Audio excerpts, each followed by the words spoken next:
Telangana public service commission నిర్వహించే group 1 రిక్రూట్మెంట్లో భాగంగా మనకి భారతదేశ చరిత్ర సంస్కృతి దీనిలో భాగంగా మనకి ఈ కాలం నాటి అంటే గ్రూప్ 1 మెయిన్స్లో మనకు కార్మిక ఉద్యమాల గురించి ప్రశ్నలు వచ్చే అవకాశం ఉంది.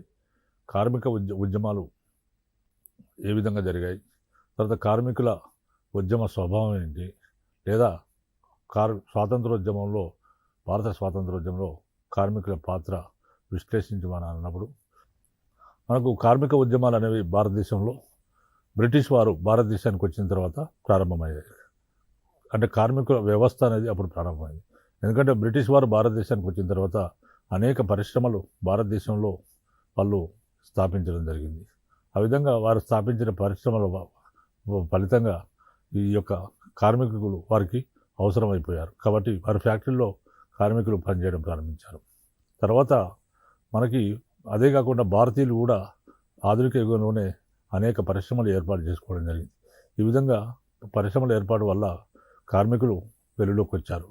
ఆ తర్వాత కార్మికుల హక్కుల కోసం తర్వాత అనేక పోరాటాలు జరిగాయి. అనేక మంది నాయకులు, కమ్యూనిస్ట్ నాయకులైన చాలామంది నాయకులు కార్మిక పోరాటాల పట్ల ఆసక్తి చూపించారు. కార్మికులకు పని గంటలు ఎక్కువ, తర్వాత జీతం తక్కువగా ఉండేది. ఇటువంటి పరిస్థితుల్లో వారి హక్కుల కోసం అనేక పోరాటాలు జరిగాయి. అదేవిధంగా భారతదేశంలో బ్రిటిష్ వారు వచ్చిన తర్వాత అనేక తోటలు ఏర్పాటు చేశారు. తోటలు అంటే నీలిమంది తోటలు కానీ, తర్వాత అదేవిధంగా కాఫీ తేయాకు తోటలు కానీ, ఈ విధంగా తోటలు ఉండేవి. ఈ తోటల్లో కూడా కార్మికులు పనిచేసేవారు. కార్మికులను బలవంతంగా పని చేయించుకునేవారు, బయట కూడా వెళ్ళనిచ్చేవారు కాదు. ఆ విధంగా కార్మికులకు పని గంటలు ఎక్కువగా ఉండేవి, జీతం తక్కువగా ఉండేది. మరి వాళ్ళకు కొంతమంది అయితే ఆ తోటల యజమానులు ప్రభుత్వం చేత తమకు అనుకూలంగా చట్టాలు చేయించుకొని మరి కార్మికులను హింసించేవారు. తర్వాత కార్మికులను ఒక వెట్టి చాకిరీ చేయించుకునేవారు. ఇటువంటి పరిస్థితుల్లో కార్మికులు తమ హక్కుల కోసం అనేక పోరాటాలు జరిపారు. భారతదేశ వ్యాప్తంగా కూడా అనేక మంది కూడా ఈ కార్మికుల కోసం పోరాటాలు జరిపిన సందర్భాలు ఉన్నాయి. ఇవన్నీ కూడా మేము గత ఎపిసోడ్లో చెప్పడం జరిగింది. 1922 సంవత్సరంలో అంటే ఒక్కొక్కసారి భారతదేశ స్వాతంత్రోద్యమంలో వివిధ ఘట్టాలు ఉన్నాయి. స్వాతంత్రోద్యమంలో అంటే మనకు ప్రధానంగా తీసుకుంటే స్వాతంత్రోద్యమంలో 1885 సంవత్సరంలో భారత జాతీయ కాంగ్రెస్ అనేది స్థాపించబడ్డ తర్వాత మనకు స్వాతంత్రోద్యమం అనేది ప్రారంభమైంది. భారత జాతీయ కాంగ్రెస్ స్థాపించబడి 1885 సంవత్సరంలో ఏవో హ్యూమ్ అనే బ్రిటిష్ రిటైర్డ్ ఐసీఎస్ అధికారి భారత జాతీయ కాంగ్రెస్ను 1885 సంవత్సరంలో స్థాపించడం జరిగింది. అంటే భారతీయులకు బ్రిటిష్ వారికి ఘర్షణ లేకుండా ఒక సామరస్య వాతావరణం ఉండాలనే ఉద్దేశంతో ఆయనే భారత జాతీయ కాంగ్రెస్ను స్థాపించాడు. దాని మొట్టమొదటి సమావేశం ఉమేష్ చంద్ర బెనర్జీ అధ్యక్షతన ముంబైలో జరిగింది. ఆ విధంగా ప్రతి సంవత్సరము కాంగ్రెస్ సమావేశాలు జరగడం, ఆ సమావేశాలకు దేశం నుంచి వివిధ ప్రతినిధులు హాజరు కావడము, తర్వాత ఆ సమావేశాలకు గవర్నర్ జనరల్ రావడము, గవర్నర్ జనరల్ వచ్చి వారికి భారతీయులు తమ డిమాండ్లు తెలపడము, వాళ్ళ అప్పీల్స్ను తమ డిమాండ్లను భారతీయులు తమ విన్నపాలను రిక్వెస్ట్ లెటర్స్ను పెడితే వారు కొన్ని రిక్వెస్ట్లైనా కొన్ని వాళ్ళు నెరవేర్చేవారు. అంటే భారతదేశ మాకు నీటి తీరువ మీద పన్ను ఎక్కువ ఉంది, తగ్గించండి. తర్వాత మాకు శాసనసభల్లో మా ప్రాతినిధ్యం ఎక్కువ పెంచండి. తర్వాత ఐసీఎస్ ఎగ్జామ్ను బ్రిటన్లో జరుపుతున్నారు, దాన్ని భారతదేశంలో కూడా జరపండి. ఇట్లాంటి అనేకమైన వాళ్ళు విన్నపాలు చేసేవారు. చేస్తే వాళ్ళు కొన్ని అంగీకరించేవారు. ఇట్లా ఎవ్రీ ఇయర్ భారత జాతీయ కాంగ్రెస్ సమావేశాలు ఎక్కడో చోట జరుగుతుండేవి. తర్వాత ఈ విధంగా మనకి ఇది తొలుత 1885 నుంచి 1905 మధ్య మితవాద యుగంగా మనం పేర్కొనవచ్చు. మితవాదులు ఈ ఉద్యమంలో ఇటువంటి ఆలోచనలు చేశారు కాబట్టి దీన్ని మితవాద యుగం అని అన్నారు. వాళ్ళ పద్ధతులు మితవాద పద్ధతులు. తర్వాత 1905 నుంచి 1919 వరకు అతివాద యుగంగా పేర్కొంటారు. అతివాదులు వందేమాతర ఉద్యమ కాలంలో, బెంగాల్ విభజనకు వ్యతిరేక వందేమాతర ఉద్యమ కాలంలో వీళ్ళు పోరాటం చేశారు. తర్వాత 1919 నుంచి భారతదేశానికి స్వాతంత్రం వచ్చే వరకు 1947 వరకు దాన్ని మహాత్మా గాంధీ యుగంగా పేర్కొంటారు. ఇట్లా 3 యుగాలుగా మన భారత స్వాతంత్రోద్యమం ఉంది. మన కార్మిక ఉద్యమాలు కూడా ఏ యుగంలో ఏ విధంగా ఉన్నది వాళ్ళ పరిస్థితి ఏం జరిగింది, ఏ స్వాతంత్రోద్యమ కాలంలో ఏం జరిగిందనే అంశాలు వివరించడం జరుగుతుంది. మనకు 1920 నుంచి 1922 సంవత్సరాల మధ్య సహాయ నిరాకరణ ఉద్యమం జరిగింది. మహాత్మా గాంధీ సహాయ నిరాకరణ ఉద్యమాన్ని ప్రారంభించాడు భారతదేశంలో. ఈ విధంగా 1922 సంవత్సరం 20 నుంచి 22 మధ్యలో సహాయ నిరాకరణ ఉద్యమం జరిగింది బ్రిటిష్ వారికి వ్యతిరేకంగా. ఈ కాలంలో 1922 సంవత్సరంలో ఈ సహాయ నిరాకరణ ఉద్యమం అనేది ఆగిపోయింది. ఎందుకంటే ఇది 1922 సంవత్సరంలో మనకు చౌరీ చౌరా అనే సంఘటన జరిగింది. అంటే ఉత్తరప్రదేశ్ జిల్లాలో గోరఖ్పూర్ జిల్లాలో చౌరీ చౌరా అనే ప్రాంతంలో అనే దగ్గర ఒక పోలీస్ స్టేషన్ను విప్లవ ఉద్యమకారులు మొత్తం కాల్చివేయడం జరిగింది. ఆ విధంగా ఆ పోలీస్ స్టేషన్ తగలబెడితే పోలీసులతో పాటు పోలీస్ స్టేషన్ మొత్తం తగలబడిపోయింది. దాంతో మహాత్మా గాంధీ ఛాయ నిరాకరణ ఉద్యమం హింసకు దారి తీస్తుంది. ఎందుకంటే మహాత్మా గాంధీ అహింస సత్యాగ్రహాలతో పోరాటం చేశాడు కాబట్టి ఇక్కడ ఈ సంఘటన హింసకు దారితీసిందని చెప్పేసి సహాయ నిరాకరణ ఉద్యమాన్ని ఆపివేయడం జరిగింది. ఈ విధంగా 1922 సంవత్సరంలో సహాయ నిరాకరణ ఉద్యమం నిలుపుదల చేయడంతో ఒక స్తబ్దమైన వాతావరణం నెలకొంది. అదే స్తబ్దత కార్మిక ఉద్యమంలోనూ వ్యక్తమైంది. అదే స్తబ్దత ఎందుకంటే స్వాతంత్రోద్యమం ఎంత ఉధృతంగా జరిగితే కార్మిక ఉద్యమాలు కూడా అంతే ఉధృతంగా ఉండేవి. కానీ ఎప్పుడైతే స్వాతంత్రోద్యమం ఆగిపోయింది 1922 సంవత్సరంలో ఆయన సహాయ నిరాకరణ ఉద్యమాన్ని మహాత్మా గాంధీ ఆపివేశాడు. దాంతో ఈ కార్మిక ఉద్యమంలో కూడా దాని ప్రభావం కనిపించింది. ఆ విధంగా ఆ కార్మిక ఉద్యమం కూడా స్తబ్దత వాతావరణం కార్మిక ఉద్యమం నెలకొంది. తర్వాత తిరిగి మూడో దశకం ద్వితీయార్థంలో కార్మిక ఉద్యమం మళ్ళీ క్రియాశీలకమైంది. అప్పటికి వివిధ కమ్యూనిస్టు సంఘాలు ఏర్పడ్డాయి. ఈ కమ్యూనిస్టు సంఘాల వాళ్ళు కార్మిక ఉద్యమాన్ని సపోర్ట్ చేస్తూ వచ్చారు. వామపక్షాలు బాగా బలపడిపోయాయి. కమ్యూనిస్టు ఉద్యమాలు వామపక్షాలు బాగా బలపడ్డాయి. తర్వాత శ్రీపాద అమృత డాంగే, ముజఫర్ అహ్మద్, పిసి జోషిల సారథ్యంలో 1927 సంవత్సరంలో కార్మిక కర్షక సంఘాలు ఏర్పడ్డాయి. వామపక్షాలు బలపడ్డాయి. వామపక్షాలలో భాగంగా శ్రీపాద అమృత డాంగే వీళ్ళందరూ కూడా వామపక్ష నాయకులు. శ్రీపాద అమృత డాంగే, ముజఫర్ అహ్మద్, పిసి జోషి వీళ్ళందరూ కూడా వామపక్ష నాయకులు. వీరి ఆధ్వర్యంలో 1927 సంవత్సరంలో కార్మిక కర్షక సంఘాలు, నూతన సంఘాలు ఏర్పడ్డాయి. కాంగ్రెస్లో వామపక్ష సంఘాలుగా కార్మిక కర్షక సంఘాలు బలపడ్డాయి. కాంగ్రెస్లో మరి ఆనాటి కమ్యూనిస్టులు ఇండిపెండెంట్గా లేరు. ఎందుకంటే వాళ్ళు వామపక్ష భావాలు ఉండేవి, కమ్యూనిస్టు భావాలు ఉండేవి. కానీ వారు కాంగ్రెస్ పార్టీలో భాగంగా నేషనల్ కాంగ్రెస్లో భాగంగా ఉంటూ వారి కార్యకలాపాలు వాళ్ళు చేసుకునేవారు. అదేవిధంగా ఇక్కడ కూడా కాంగ్రెస్లో వామపక్ష అంగాలుగా కార్మిక కర్షక సంఘాలు అనేవి ఈ కాలంలో చాలా బాగా పెద్ద ఎత్తున బలపడడం జరిగింది. 1928 సంవత్సరం ఏప్రిల్ నుంచి సెప్టెంబర్ వరకు జరిగిన సుదీర్ఘ వస్త్ర పరిశ్రమ కార్మికుల సమ్మె కమ్యూనిస్టుల సారథ్యంలోని గిర్నికామ్ గార్ సంఘం బలాన్ని విజయం చేసింది. కామ్గార్ సంఘం అనేది ఒక కార్మిక సంఘం. 1928 సంవత్సరం ఏప్రిల్ నుంచి సెప్టెంబర్ వరకు ఒక సుదీర్ఘమైన సమ్మె జరిగింది. అది వస్త్ర పరిశ్రమ కార్మికుల సమ్మె జరిగింది.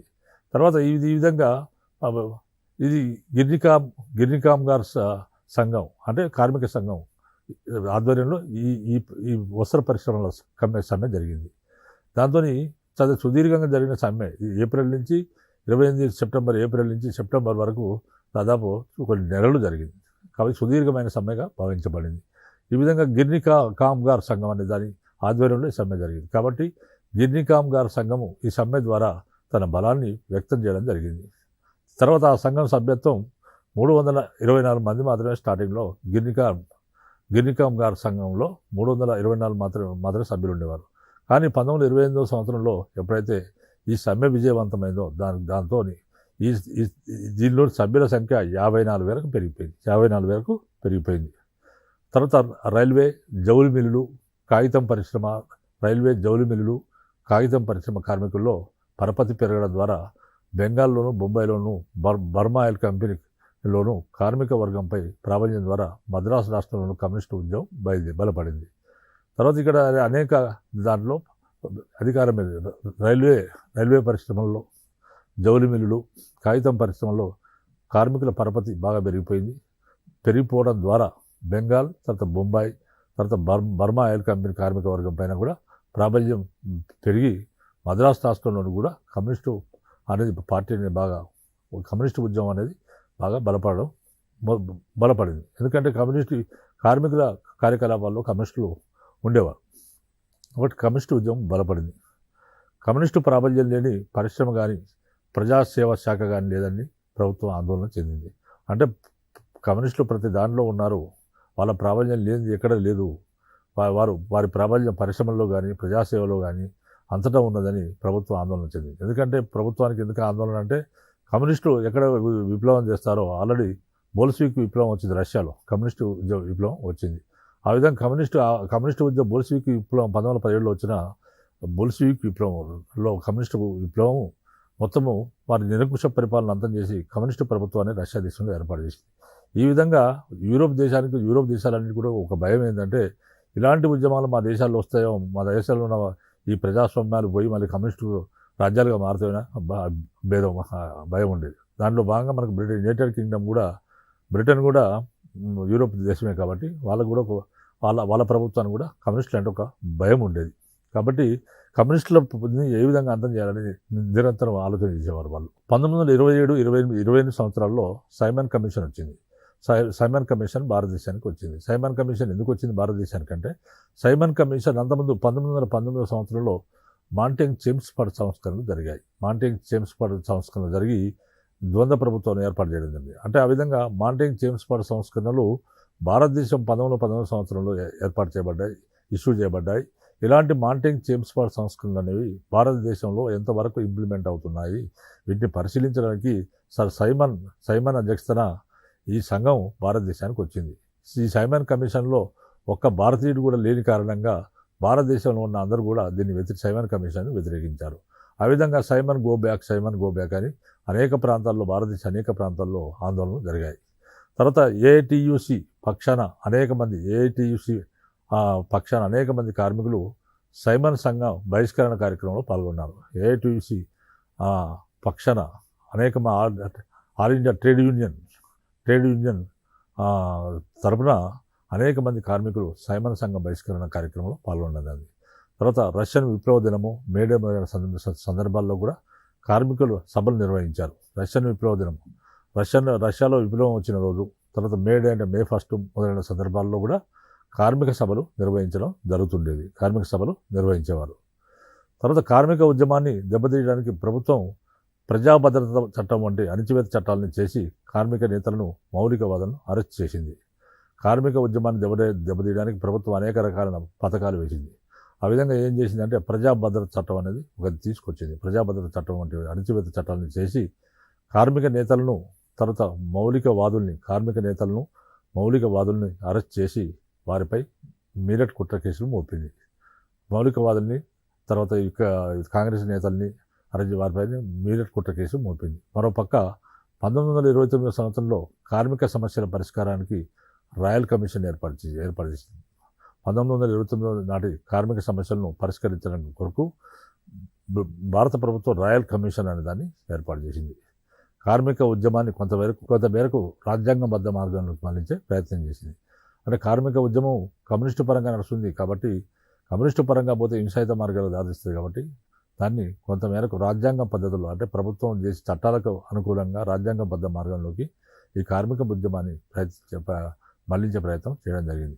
1928 నుంచి కమ్యూనిస్టులు జాతీయోద్యమ ప్రధాన స్రవంతి నుంచి వేరుపడే విధానం అవలంబించారు. 1928 నుంచి కమ్యూనిస్టులు ఏం చేశారంటే జాతీయోద్యమ ప్రధాన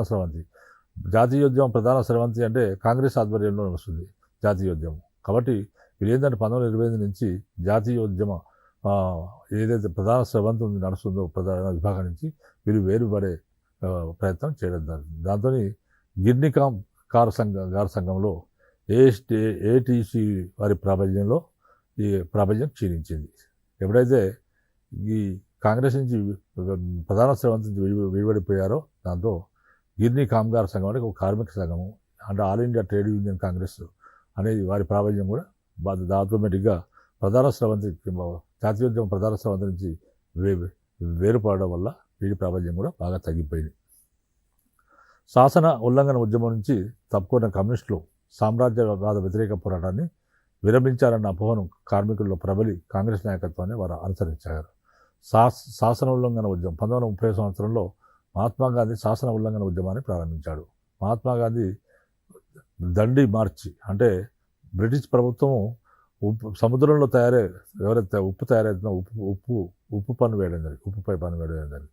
ఈ విధంగా ఉప్పుపై పన్ను వేసినప్పుడు మహాత్మా గాంధీ ఉప్పు చట్టాలను ఉల్లంఘించడానికి 1930 సంవత్సరం మార్చి 12వ తేదీన దండి మార్చి నిర్వహించడం జరిగింది. దండి మార్చి నిర్వహించి ఆయన ఉప్పు చట్టాలను వ్యతిరేక సబర్మతి ఆశ్రమం నుంచి ఆయన బయలుదేరి గుజరాత్లోని దండికి చేరుకొని అక్కడ ఉప్పు తయారు చేసి ప్రభుత్వ చట్టాలను ఉల్లంఘించడం జరిగింది. ఈ విధంగా ఇలాంటి శాసన ఉల్లంఘన ఉద్యమం నుంచి కమ్యూనిస్టు నాయకులు తప్పుకున్నారు. తర్వాత తప్పుకున్న కమ్యూనిస్టులు సామ్రాజ్యవాద వ్యతిరేక పోరాటాన్ని విరమించారన్న అపోహ కార్మికుల్లో బాగా ప్రబలిపోయింది. వీళ్ళ మీద మంచి కాబట్టి వాళ్ళు ఏమన్నారంటే ఈ విధంగా కమ్యూనిస్టుల మీద అపోహపడ్డారు కార్మికులు కాంగ్రెస్ నాయకత్వాన్ని వారు అనుసరించారు. ఎందుకంటే కమ్యూనిస్టులు కాంగ్రెస్ పార్టీలో కూడా భాగంగా ఉంటూ వచ్చారు. కానీ ఆ తర్వాత ప్రధాన స్రవంతి నుంచి బయటికి వెళ్ళి 1928 నుంచి కమ్యూనిస్టులు జాతీయోద్యమం ఎవరి ఆధ్వర్యంలో జరుగుతుందంటే కాంగ్రెస్ ఆధ్వర్యంలో జరుగుతుంది, నేషనల్ కాంగ్రెస్ ఆధ్వర్యంలో జరుగుతుంది. వారి ఆధ్వర్యంలో నుంచి బయటపడి స్వతంత్రంగా చేయడానికి ప్రయత్నించారు. దాంతో కార్మిక సంఘాల పని ప్రాబల్యం క్షీణించింది. దాంతో శాసనాల ఉల్లంఘన ఉద్యమం నుంచి తప్పుకున్న కమ్యూనిస్టులు శాసన ఉల్లంఘన ఉద్యమం నుంచి తప్పుకోవడం జరిగింది. తర్వాత ఈ విధంగా తప్పుకోవడం వల్ల సామ్రాజ్యవాద వ్యతిరేక పోరాటాన్ని కమ్యూనిస్టులు విరమించాలన్న అపోహ కార్మికులు ప్రబలి కమ్యూనిస్టు నాయకత్వాన్ని కాదని కార్మికులు మళ్ళీ కాంగ్రెస్ నాయకత్వాన్ని వారు అనుసరించడం జరిగింది. ఆ విధంగా కమ్యూనిస్టు వివరణ పత్రం దీన్ని ఎవరికి పేర్కొన్నారంటే కమ్యూనిస్టు వివరణ పత్రం అనేది పేర్కొన్నది. తర్వాత కమ్యూనిస్టు ప్రాబల్యము వృద్ధి క్షీణతలు ఎలా ఉన్నా తర్వాత ఏ విధంగా వృద్ధి క్షీణతలు ఎలా ఉన్నా శాసన ఉల్లంఘన ఉద్యమంలో కార్మికులు గణనీయమైన పాత్ర నిర్వహించడం జరిగింది. శాసన ఉల్లంఘన ఉద్యమం 1930 నుంచి 33 మధ్యలో శాసన ఉల్లంఘన ఉద్యమంలో కమ్యూనిస్టులు మాత్రం గణనీయమైన పాత్ర నిర్వహించడం జరిగింది. తర్వాత సోలాపూర్ వస్త్ర పరిశ్రమ కార్మికులు, కరాచీ రేవు కార్మికులు, సోలాపూర్లోని వస్త్ర పరిశ్రమ కార్మికులు, కరాచీలోని రేవు కార్మికులు, కలకత్తాలోని మిల్లు యజమానులు, మద్రాసులోని మిల్లు కార్మికులు ప్రభుత్వంతో వీరోచితంగా పోరాడడానికి తలపడ్డారు. ఈ కార్మికులందరూ సోలాపూర్ లోని వస్త్ర పరిశ్రమ కార్మికులు, కరాచీ రేవు కార్మికులు, కలకత్తాలోని మిల్లు యజమానులు, తర్వాత మద్రాసు మిల్లు కార్మికులు ప్రభుత్వంతో వీరోచితంగా పోవడానికి వాళ్ళు తలపడడం జరిగింది. ముఖ్యంగా సోలాపూర్ కార్మికులు బ్రిటిష్ వ్యతిరేక సోలాపూర్ వస్త్ర పరిశ్రమ కార్మికులు బ్రిటిష్ వ్యతిరేక ఊరేగింపుపై పోలీసులు కాల్పులు జరిపారట. ఆ కాలంలో ముఖ్యంగా సోలాపూర్ కార్మికుల ఉద్యమంలో బ్రిటిష్ వ్యతిరేక ఊరేగింపు పైన పోలీసులు కాల్పులు జరపడం జరిగింది. దాంతో కోపోద్రిక్తులైన ఈ సోలాపూర్ కార్మికులు కోపోద్రిక్తులై విధ్వంసకాండ చేయడం జరిగింది. తర్వాత వాళ్ళు ప్రభుత్వ కార్యాలయాలపై, రైల్వే స్టేషన్లపై ఎడాపెడా దాడులు నిర్వహించి పట్టణ పాలనను తమ చేతుల్లోకి తీసుకున్నారు. ఈ విధంగా మూగుమ్మడిగా కోపోద్రిక్తులైన ప్రజలు ఊరేగింపైన పోలీసుకు కాల్పులు జరపడం చేత ఈ విధంగా కోపోద్రిక్తులైన వీరు విధ్వంసకాండను చేపట్టారు. ఆ విధ్వంసకాండలో భాగంగా ప్రభుత్వ కార్యాలయాలపై, రైల్వే స్టేషన్లపై ఎడాపెడా దాడులు నిర్వహించి వారందరినీ బ్రిటిష్ వారిని తరిమివేసి ఆ పట్టణ పరిపాలనను తమ చేతుల్లో సోలాపూర్ పట్టణ పరిపాలన తమ చేతుల్లోకి తీసుకోవడం జరిగింది. ఈ విధంగా పట్టణ పరిపాలన తమ చేతిలో తీసుకొని జాతీయ జెండా ఎగరవేయడం జరిగింది. దీంతో ప్రభుత్వం సైనిక శాసనాన్ని ప్రకటించింది. దీనివల్ల ప్రభుత్వం సైనిక శాసనాన్ని ప్రకటించింది. ఆందోళనకారులు అనేక మందిని ప్రభుత్వం అరెస్ట్ చేసింది. చాలామందికి మరణశిక్ష విధించింది. తర్వాత కొంతమందికి దీర్ఘకాల జైలు శిక్ష పాల్గొనడం జరిగింది. కొంతమంది దీర్ఘకాలం జైలు శిక్ష కూడా పాల్గొనడం జరిగింది. తర్వాత గ్రేట్ ఇండియా పెనిన్సులర్ రైల్వే కార్మికులు 1930 ఫిబ్రవరి 4వ తేదీన 20,000 మందితో సమ్మెలో పాల్గొన్నారు. గ్రేట్ ఇండియా పెనిన్సులర్ రైల్వే కార్మికులు 1930 సంవత్సరం ఫిబ్రవరి 4వ తేదీన 20,000 మందితో ఈ సమ్మెలో పాల్గొనడం జరిగింది. ఏప్రిల్ 6న మహాత్మా గాంధీ ఉప్పు చట్టాన్ని ఉల్లంఘించిన రోజు జట్టుగా కార్మికులు రైలు పట్టాలకు అడ్డం పడుకొని తమ ముందు ఎర్ర జెండాలు నిలిపారు. ఏప్రిల్ 6న గాంధీ ఉప్పు చట్టాన్ని ఉల్లంఘించిన రోజు కాబట్టి ఆ విధంగా వాళ్ళు జట్టుగా కార్మికులు రైలు పట్టాలకు అడ్డం పడుకొని తమ ముందు ఎర్ర జెండాలు నిలపడం జరిగింది. ఎక్కడ నిలిపారు? ఇది బొంబాయిలో జరిగింది. తర్వాత 1934లో కమ్యూనిస్టులు తిరిగి జాతీయోద్యమ ప్రధాన స్రవంతిలో చేరారు. 1934 సంవత్సరంలో కమ్యూనిస్టులు, అంతకుముందు పోయిన కమ్యూనిస్టులు మళ్ళీ వచ్చేసి మళ్ళీ జాతీయోద్యమ ప్రధాన స్రవంతిలో కాంగ్రెస్ చేసే కార్యక్రమాల్లో అంటే స్వాతంత్ర పోరాటంలో వీళ్ళు కూడా పార్టిసిపేట్ అయిపోయారు. తర్వాత మళ్ళీ వచ్చి వీళ్ళు ఆల్ ఇండియా ట్రేడ్ యూనియన్ కాంగ్రెస్లో కూడా చేరిపోయారు. ఏఐటీసీలో ఆల్ ఇండియా ట్రేడ్ యూనియన్ కాంగ్రెస్లో కూడా కమ్యూనిస్టులు చేరిపోవడం జరిగింది. తర్వాత కాంగ్రెస్ సోషలిస్టులు, నెహ్రూ, బోసుల సారథ్యంలో జాతీయవాద వామపక్షం కలిసి బలమైన వామపక్ష సంఘటన ఏర్పడింది. ఈ విధంగా కమ్యూనిస్టులు తిరిగి రావడం వల్ల ఇక్కడ కమ్యూనిస్టులు ఒక వామపక్ష సంఘటన ఏర్పడింది. కాంగ్రెస్లో కమ్యూనిస్టులు ఉన్నారు, కాంగ్రెస్లో సోషలిస్టులు ఉన్నారు. తర్వాత జవహర్లాల్ నెహ్రూ, తర్వాత సుభాష్ చంద్రబోస్ల సారథ్యంలో జాతీయవాద వామపక్షం కలిసి బలమైన వామపక్ష సంఘటనగా ఇది ఏర్పడింది. తర్వాత కార్మిక వివాదాల పరిష్కరణకు చర్యలు తీసుకుంటామని, కార్మికుల సమ్మె హక్కు, సంఘ నిర్మాణ హక్కుల స్థితికి కావాల్సిన ప్రయత్నాలు చేస్తామని కాంగ్రెస్ తన ఎన్నికల పత్రంలో పేర్కొంది. కార్మిక వివాదాలను మేము పరిష్కరిస్తాము, కార్మిక వివాదాల పరిష్కరణకు మేము చర్యలు తీసుకుంటాము, కార్మికుల సమ్మె హక్కు ఉంటుంది, సంఘ నిర్మాణ హక్కుల స్థితికి కావాల్సిన ప్రయత్నాలు చేస్తామని కాంగ్రెస్ తన ఎన్నికల పత్రంలో, తన ఎన్నికల మేనిఫెస్టోలో పేర్కొనడం జరిగింది. అదేవిధంగా all India trade union Congress అభ్యర్థులకు మద్దతు ఇచ్చింది. All India trade union Congress అనే సంస్థ కాంగ్రెస్ అభ్యర్థులకు తన మద్దతును ప్రకటించడం జరిగింది. రాష్ట్రాల్లో కాంగ్రెస్ ప్రభుత్వాలు ఏర్పడ్డాక కార్మిక సంఘాల సంఖ్య 271 నుంచి 562కు పెరిగిపోయింది. ఎప్పుడైతే కాంగ్రెస్ మేనిఫెస్టోలో పెట్టిందో కార్మికుల పట్ల తన విధానాన్ని ఏ విధంగా తెలియజేసిందో దాంతో రాష్ట్రాల్లో మనకి ఈ విధంగా ఈ కార్మిక సంఘాలని కూడా ఏఐటీసీ కాంగ్రెస్ అభ్యర్థులకు తమ మద్దతును తెలియజేయడం జరిగింది. ఈ విధంగా రాష్ట్రాల్లో కాంగ్రెస్ ప్రభుత్వాలు ఏర్పడిన తర్వాత కార్మిక సంఘాల సంఖ్య 271 నుంచి 562కి పెరిగిపోయింది. 271 నుంచి వీరి సంఖ్య 562 వరకు పెరిగిపోయింది. తర్వాత కాంగ్రెస్ ప్రభుత్వాలు పౌర హక్కులను పరిరక్షించడం వల్ల కార్మికుల పట్ల అనుకూల వైఖరి చూపడం వల్ల కార్మికోద్యమం అనేది మళ్ళీ బలపడింది. జరిగిన సమ్మెలు చాలా వరకు లక్ష్యాన్ని పూర్తిగానూ పాక్షికంగానూ సాధించాయి. ఇక్కడ జరిగిన సమ్మెలు చాలా వరకు తమ లక్ష్యాన్ని పూర్తిగా కానీ పాక్షికంగా కానీ సాధించడం జరిగింది. తర్వాత రెండవ ప్రపంచ యుద్ధం ఆరంభం కాగానే ముంబైలోని కార్మికులు 1939 సంవత్సరం అక్టోబర్ 2న యుద్ధ వ్యతిరేక సమ్మె జరిపారు. అంటే భారతీయులకు సంబంధం లేకుండా రెండవ ప్రపంచ యుద్ధం 1939లో ప్రారంభమైతే భారతీయుల అనుమతి లేకుండా, భారతీయులకు సంబంధం లేకుండా భారతీయ సైన్యాన్ని రెండవ ప్రపంచ యుద్ధంలో ఇన్వాల్వ్ చేశారు బ్రిటిష్ వారు. దీనికి వ్యతిరేకంగా దేశవ్యాప్తంగా బ్రిటిష్ వారికి వ్యతిరేకంగా పోరాటం జరిగింది. దానిలో భాగంగా రెండవ ప్రపంచ యుద్ధం స్టార్ట్ కాగానే ముంబైలోని కార్మికులు 1939 సంవత్సరం అక్టోబర్ 2వ తేదీన యుద్ధ వ్యతిరేక సమ్మె జరిపారు. యుద్ధ వ్యతిరేక సమ్మె జరిపారు. 90,000 మంది ఈ సమ్మెలో పాల్గొన్నారు. 90,000 మంది ఈ సమ్మెలో పాల్గొన్నారు. అంటే 1939 అక్టోబర్ 2న యుద్ధ వ్యతిరేక సమ్మె ఎప్పుడైతే జరిగిందో ఈ సభలో 90,000 మంది కార్మికులు ఈ సమ్మెలో పాల్గొనడం జరిగింది. తర్వాత సోవియట్ రష్యాపై 1941లో జర్మన్ దండయాత్రలో కమ్యూనిస్టులు మిత్రమండలి దేశాలను సమర్థిస్తూ యుద్ధ ప్రయత్నాలు చేశారు. సోవియట్ రష్యాపై 1941లో జర్మన్ దండయాత్రతో కమ్యూనిస్టులు మిత్రమండలి దేశాలను సమర్థిస్తూ యుద్ధ ప్రయత్నాలు దెబ్బతినకుండా ఉండడానికి ఉత్పత్తి కార్యక్రమాన్ని నిరాఘాటంగా కొనసాగించడంలో తోడ్పడ్డారు.